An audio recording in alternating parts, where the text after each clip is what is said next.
Friends, welcome to Crack Gate CSE, and from this particular video we are starting our last unit of database, which is transaction and concurrency control. So by completing this particular unit we will be completing the database playlist.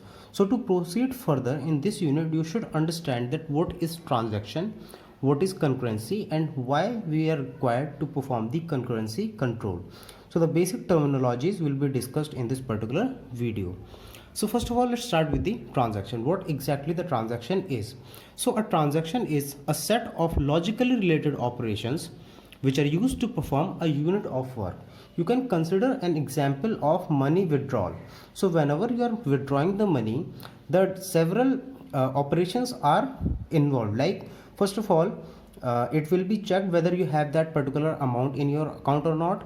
After that, you will be withdrawing that money, that will be deducted from your account, and your account balance will be updated. So all of these operations are logically related to perform a money withdrawal, right? So these operations are insertion, like you are inserting any new record, like you are creating a new bank account, and that record will be inserted in the database. Like deletion, if you do not want to carry your bank account with that particular bank, in that case the account will be deleted.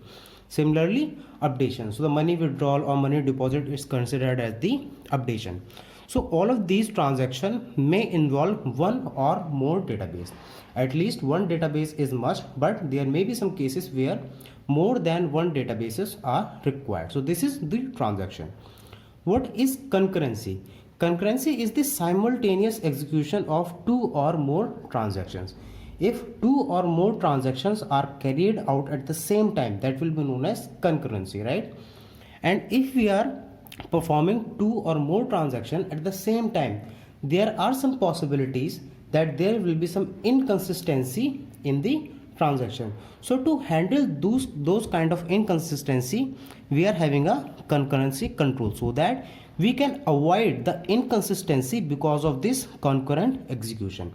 So concurrency is simultaneous execution, and the concurrency control is to ensure that there is no inconsistency while you are performing any simultaneous transaction, right?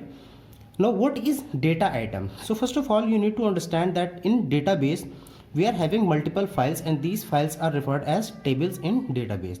All of these files are having some blocks which we have discussed earlier as well, and in each block we are having some set of records.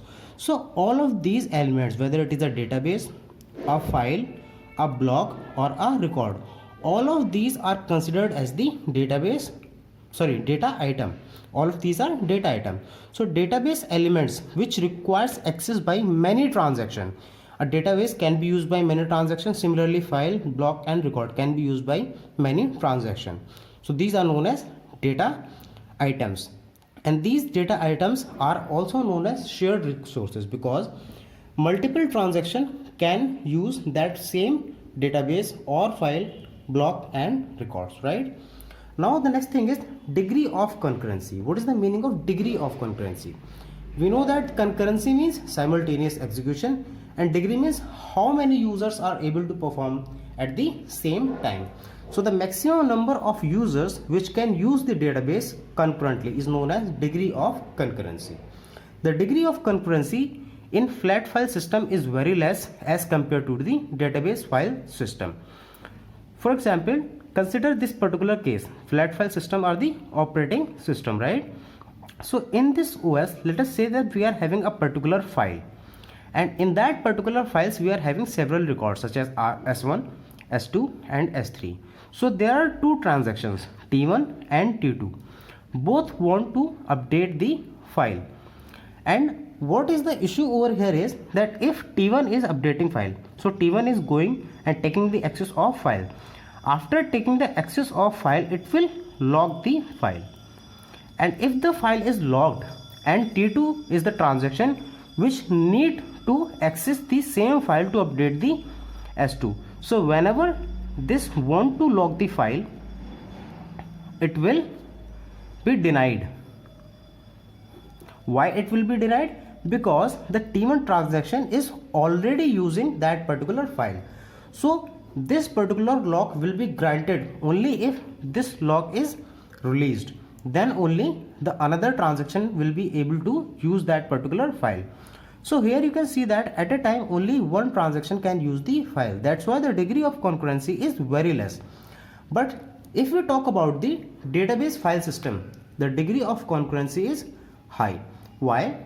Because in database we are having files, block and records, and we can have a concurrency control in such a way that we can apply it on database also, file also, block also and records also.